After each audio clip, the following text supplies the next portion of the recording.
Hello, everyone. How are you doing? And welcome to another episode of the Dr. Will Show, where we have the discussions that inform, entertain, and empower educators to be the change. I am your host, Dr. Will, and I am here with Ayana Angel. How are you doing, Ayana? I'm well, and you? Quite well. It was a long day at work today, but I am off and I'm here to share your wonderful expertise and experiences with my audience. Thank you so much for having me. Well, thank you for being a guest on the show. People, today we're going to be talking about the call. And when I say the call, I'm talking about the call of your life. Are you Hmm. living your best life? Are you maximizing your strengths? Are you following in the path you were meant to be? And that is what this show is about. And I was so motivated by watching Ayana's podcast, where listening to her podcast, watch her videos. And I myself, this is my fifth year doing my job. And I'm thinking, okay, well, what's next for me? And I know there's other educators because we talk. And I know you are thinking the same thing. So that's why I wanted to have Ayana on the show. So, people, we're going to get into this. You're going to love this show. This is going to be so good. I might have to start charging a fee. I'm excited. I All right. love it. Excellent. Excellent. So, who is Ayana Angel, and what is the work that gets you out of bed every morning? I would say I am a creator first and foremost. I'm an encourager. I'm an author, and also a podcast host like you are. But at my core, just straight up, if you had to put me in any box, even though I don't like boxes, I'm a creator. And what gets me up in the morning is telling the stories and getting the content out there to encourage other people in whatever way that might be. Because what I found after leaving my corporate career is that naturally being an encourager is just something that was in me, around me. People were gravitating to me. So I just decided to own it. And I now own the fact that what makes me who I am, what gets me up out of the bed every morning is just being creative and being an encourager. Awesome. So, you used to work for the NBA. Hmm. Now you are a published author, writer, founder of Life According to Her, and creator and host of Switch, Pivot, and Quit podcast. I just love that title. Uh, Thank you. you're welcome. Take me back to that moment when you knew you had to move in another direction. Mm. Okay, so I worked at the NBA doing PR as a publicist for about 6 years. And I'd say about 2 years in, I started a jewelry line. I co-created a jewelry line with my business partner, and it was fun. It was allowing me to be creative. I was creating all these pieces of jewelry that were all these great people were wearing, like Beyonce wore our jewelry. It was in Vogue, Italian Vogue magazine. A number of people, Amber Rose, all kind of people wore our jewelry, and it was exciting. It was fun. I was going to photo shoots, fashion shows, all these things. And at first, when I was first doing it, I didn't feel like, oh, I needed to leave my job. I was just managing both. It was a side hustle. And then eventually it got to a point where I started getting, I guess you could say, like, bored with my job and not really feeling fulfilled and looking forward more so to the things that I was doing in my off hours on my side hustle. And the nights that I would stay up until 3 in the morning, working on new jewelry designs and things like that, I was looking forward to that stuff and enjoying that stuff more than I was enjoying my 9 to 5. So that's when I started. I kept working, obviously, but I started to feel like this pull that I needed. I probably needed to be doing something else. Even if it wasn't jewelry, I needed to be doing something else. My creativity was being a little stifled by me staying where I was, and I needed to figure that out. And the final straw for me was I came back from a like a 3 day weekend type situation, a vacation, and I had a meeting with my manager first thing in the morning. She called this meeting, and she wanted to basically sum it up. It was about work-life balance. She didn't want me to have one. It was like, you need to be on call at all times. She may as well have said, forget that you're on vacation. Vacation doesn't exist. That's not how we operate here. So the company culture started to change as well. And it had already started changing leading up to that. So at that point, that was like my final straw. And I knew I have to make a move. I have to take control of the situation and I have to get out of here because this is not what's best for me right now. Wow. Yeah. That's different. I go home when I'm home. Though I will do, a couple of teachers that I know, and they're on top of the game, and they're saying, "Hey, can you do this? You do that." I'll do something just like this summer. But normally, when I'm at the house, I'm like, "Don't bother me." Yeah, your email won't get a response. See, and that was a problem for in that situation. It was like it turned into this department, this career, and I was in the communications department. So, communications things are always happening, but there has to be some reasonable, expectations. And it just turned into a point where it wasn't really reasonable anymore. It was like, you have a laptop, you have an iPhone. We want you to be available 24/7, whatever happens. So, yeah. Wow. Okay. Well, a lot of people, myself included, pass on taking the next step, or we overanalyze all of our options and we never move forward.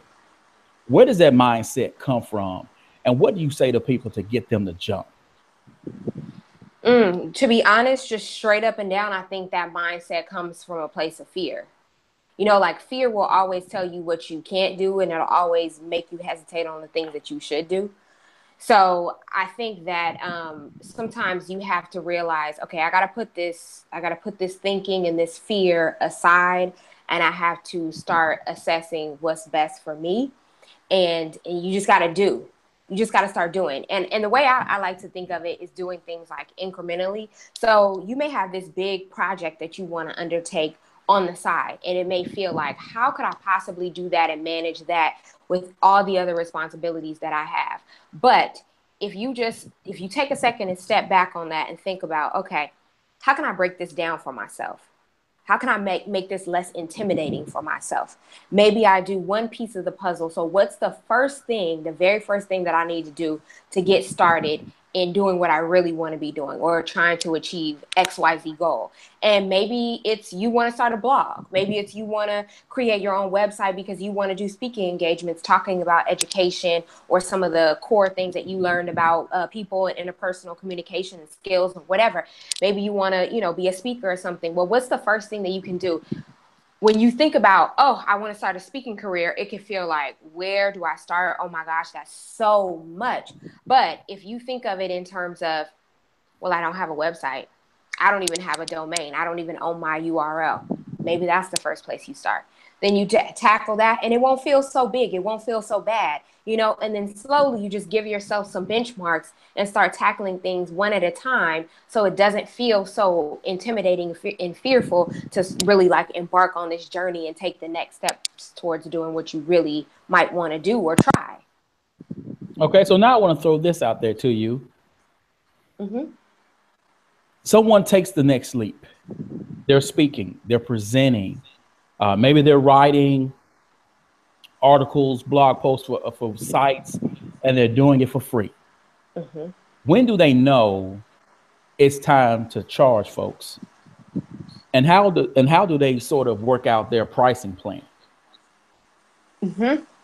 So I'll do the second part first. To work out your pricing plan, I'd say start researching. Know who your competition is. And we'll use that word loosely because, they don't have to be direct competition, but just people that are operating in a similar space. Know who those people are, understand who they are, understand what they do, understand your value and what you bring to the table and to the situation.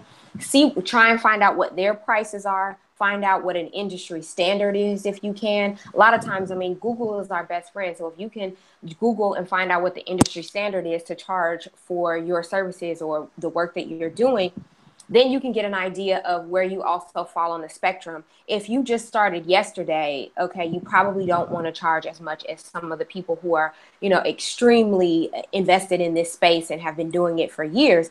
But going back to the first part, I would say if you find yourself in demand and if you find that people are regularly coming to you, asking of you, wanting your services, enlisting you for different things, referring you for different things, it's probably about time to start charging. And I would say that you want to make sure that you don't wait too long before you charge if you ever plan to charge.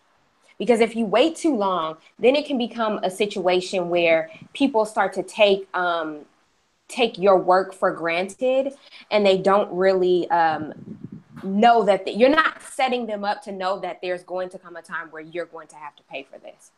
So I think it should be like an introductory period. And just like with any other thing that we do, have a plan and work your plan. Figure out, okay, I'm going to start here. I'm going to start introducing my services. These are the ways that I'm going to get on the map, or I'm going to start introducing my products, whatever it is. I'm guessing we're more so talking about services because that's the thing that gets a bit tricky for people to charge for. So you say, okay, I'm going to start introducing my services. I'm going to start getting on people's radars. Identify who you want to be aligned with, whose radar you want to get on, because that's a quicker way for you to charge and for you to hike up how much you charge and raise your prices. Because if you're aligned with some really heavy hitters in your industry and you're not charging anything, or you're charging a minimal amount, but you're keeping up with them, you're providing just as much value and content as them, and you're not charging a price point that's equivalent or in the same ballpark as theirs, then people will be looking at you like, well, what's wrong with him or her? Like, what? Like, I don't get it, you know? And then they'll maybe start to think that there isn't enough value in what you're doing because you're not charging your worth. So I would say the main thing is to plan and assess. Assess what's happening in your space. And a lot of times people feel like, oh, you know, I do this, I do X, Y, Z, and I don't want to pay attention to what other people are doing in my space and in my area because I don't want to copy anybody and I just want to be in my own little silo and do my own thing. No. You better know what's going on. You better know what the industry is doing. You better know what other people are doing. You better know what other people are charging, because if not, and you're working in your own little isolated world, you might get left behind, you know? So you want to set yourself up in a way that you can compete and you can be a part of the conversation. It's always good to know what your peers are doing so that you can maybe even take bits from them. Oh, I like the way they did this. Maybe they're doing a webinar. Maybe they're just like you, how we were speaking before the interview. I have a podcast. I don't do interviews like this via Google Hangout and make them live, but I have done actual live events with a live audience. So these are two things that we can probably learn from each other and say, hey, this is working for him. I like how it's working for him. Maybe it's something that I should try. You know, you take different elements from people and see how you can apply them to your situation and make it work best for you, make you stronger, basically. I know I came to my realization when I went to this conference, and I have been presenting there for several years, and I've been hitting all the conferences in my state, done a couple of national things. And so I was standing right there and someone walked up and then they said, oh, we need more tech presentations. And one of the organizers said, well, we have Will here. And then back in my mind, I'm thinking, not for free. Right. And so the following year, they came out with a check because I told them, you know, hey, I want to do this for money. And yeah. And then once I started to notice other people in the space present, and I'm sitting in the audience going, they don't know much more than I know. So I'm done for free. And so that's what I do now. If people say, hey, you know, can you write for the magazine? It's like, okay, well, what's the rate? What's the budget? Yeah. Yeah, because I'm getting paid now. But I will say this, if I know there's going to be a certain opportunity where, you know, Forbes reaches out, Fast Company reaches out, that exposes me to a larger audience. They'll get me a few times. They'll give me a couple of times for the free because I know the audience reach. But after that, a check is coming. So I hear you. So for those who are watching and they're happy in their classroom, but maybe thinking, hey, I want to do something different. How do they go about deciding if they should switch, pivot, or quit? I like to say that you got to do some personal work first, okay? The personal development is key, and it also leads into the professional development. the first thing that I would say is acknowledge, then assess, then act. And within those three things, some of the action items that I would suggest to your listeners right now that they can do is, first thing I would do is make a list of the things that I want. What do I really want out of life? You know, and then I would make a list of the things that I value.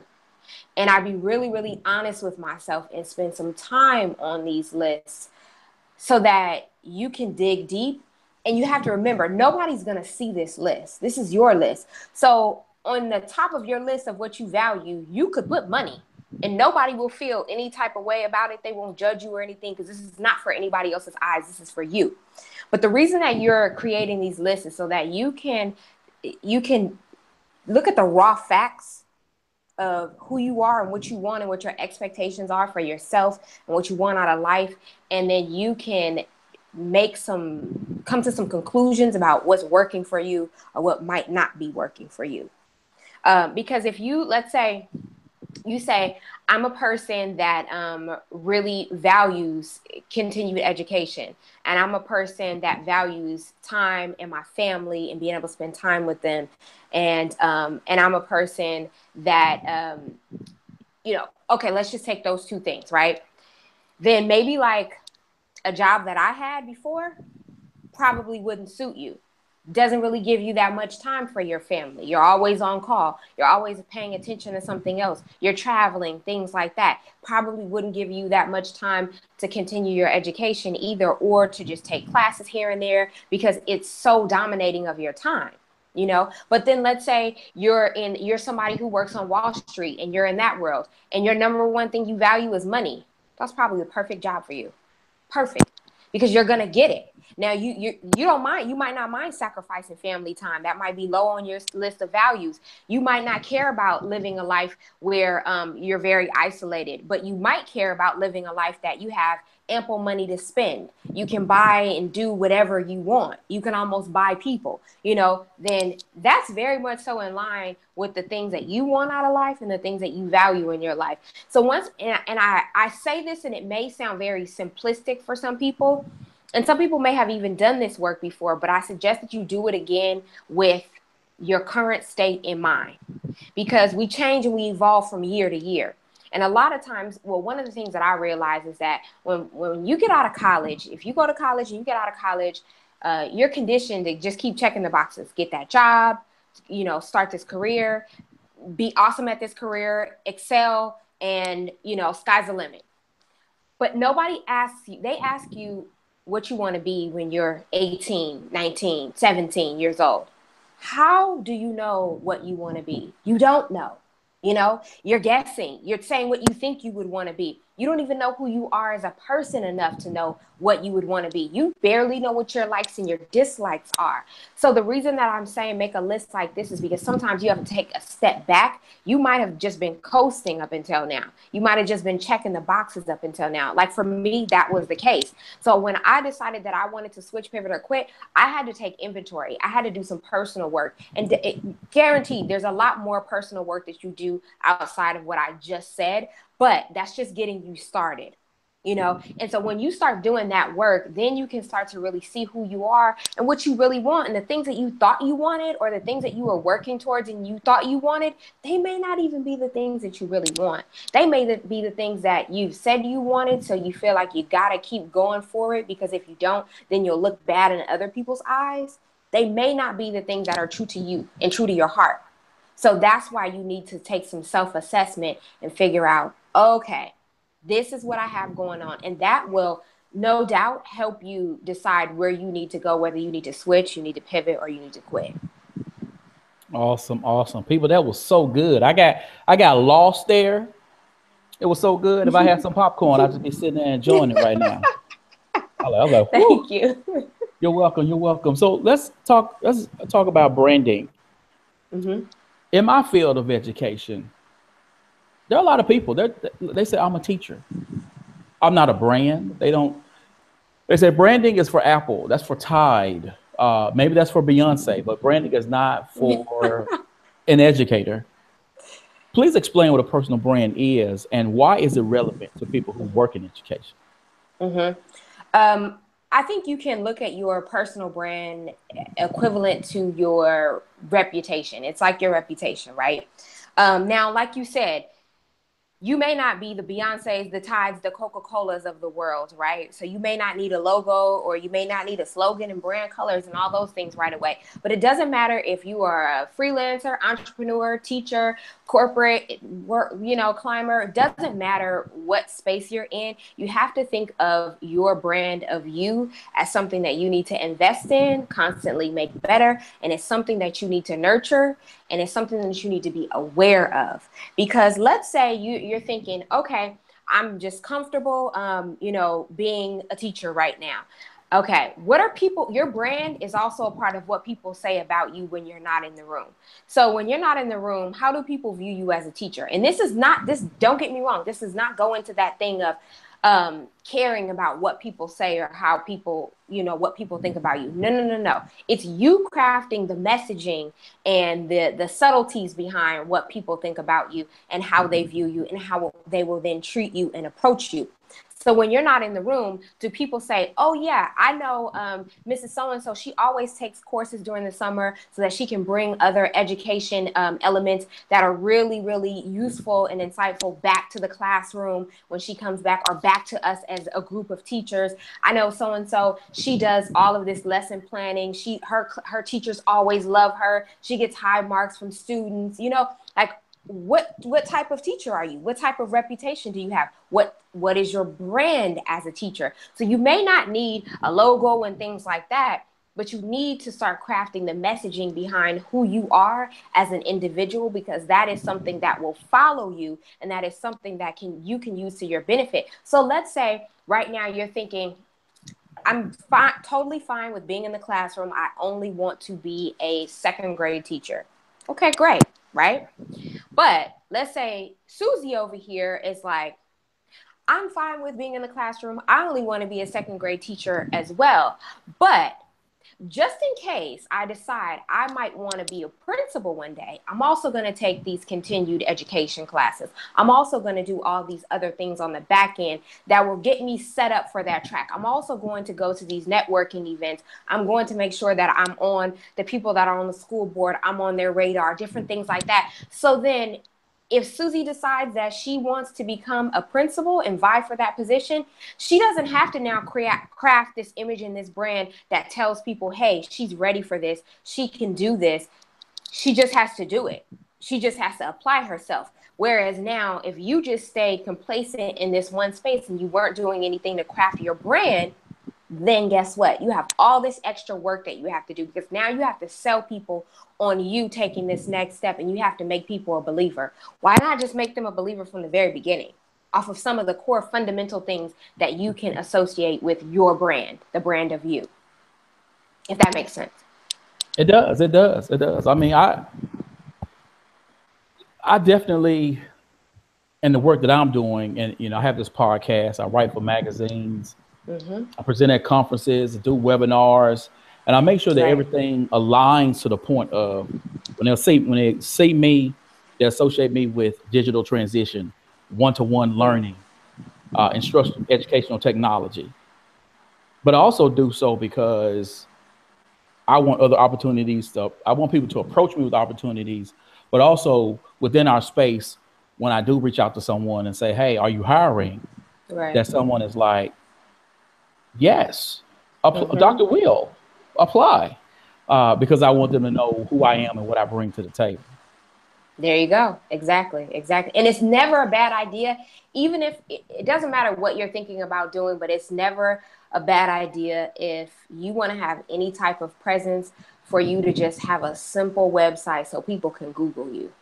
Because if you have a simple website where people can Google you, and it can just be a your name and a font-based logo. It doesn't have to be a real logo that you hire a graphic designer to create or anything like that. It can just be your name typed out, your qualifications, your background, maybe a nice image of yourself, so that anything that you come across, even if you give your business card to somebody, they can then look you up and make that connection. Because like you said, there may be outside opportunities that you find yourself wanting to engage in. And this just makes it easier for you to do it. And you're able to control the narrative when you have your own website. When you have your own website and somebody Googles you, that's probably the first thing that's going to come up under your name. Great, because you control all of the content in that space. You tell people how to think about you, who you are, what you represent. It doesn't have to be some random stuff or old Facebook posts of friends and, you know, crazy things like that. It can be exactly what you want it to be. Awesome, awesome. So before we go, what is your call to action for those people who find themselves in a rut? I'd say do something that excites you. That's the number one thing. Do something that excites you. Because when you're in a rut, sometimes you can like feel down and, you know, like just like melancholy about things and just like you're not optimistic about things and you're uninspired. So I've always found that the best way to shake things up is just to do something that excites you. That's what I was doing when I was feeling like just day to day going to this job and it just was not working for me and I was feeling unfulfilled and I just wanted to escape. One of the first things that I started doing was I started taking classes. I started taking all these different classes for things that I was even the least bit interested in. I took sewing classes. I took creative writing classes. I took just all these art kind of classes. I took all these classes, flying trapeze, whatever, just to get me excited, to give me something else to look forward to as well, and to get me out of sort of like this this mindset that I was in that just, things are just so blah, you know, and you don't have to do things that are groundbreaking. You know, you can just challenge yourself and task yourself with doing some things that just might spice up your life a little bit. And when you do that, the thing that you'll find that'll happen is you'll find things that you start to look forward to. You might start engaging with some new people. You might start finding some new opportunities. And when we go back to deciding whether you want to switch, pivot, or quit, when you start doing things that excite you, you might start having some insight in terms of what you might want to switch, pivot, or quit and do, you know, and what areas you might be able to pivot to or things that might excite you in a different way that maybe you hadn't even really known before. So I'd say that you should do something adventurous, do something that excites you. And it's a very simple thing. So it shouldn't be hard for you to sort of like start with that, you know? Just do something that excites you. Even if it's going to a conference, like you said, you go to conferences and maybe some people listening have had certain conferences on their radar, but they're like, oh, I don't have the money or whatever. Okay, make a plan to go to that conference. Get yourself psyched up so that you can go to that conference and participate. Or maybe it's find a local group that you can participate with. Whatever it is, just do something that's going to make you feel excited about the next moments and what's coming up for you. Awesome, awesome. People, this is awesome. I can't wait to listen to this on playback. Thank you again, Ayana, for being a guest on the show. Thank you for having me. You are welcome. It's a pleasure. You're welcome. Hey, people, you know how I do. This is going up on the blog. I want to share this on LinkedIn, on Twitter. It's going up on my YouTube channel. Please subscribe. SoundCloud and iTunes for those people who like to listen to podcasts while they're working out or on their commute. So, people, as always, invest in you, EDU. Peace.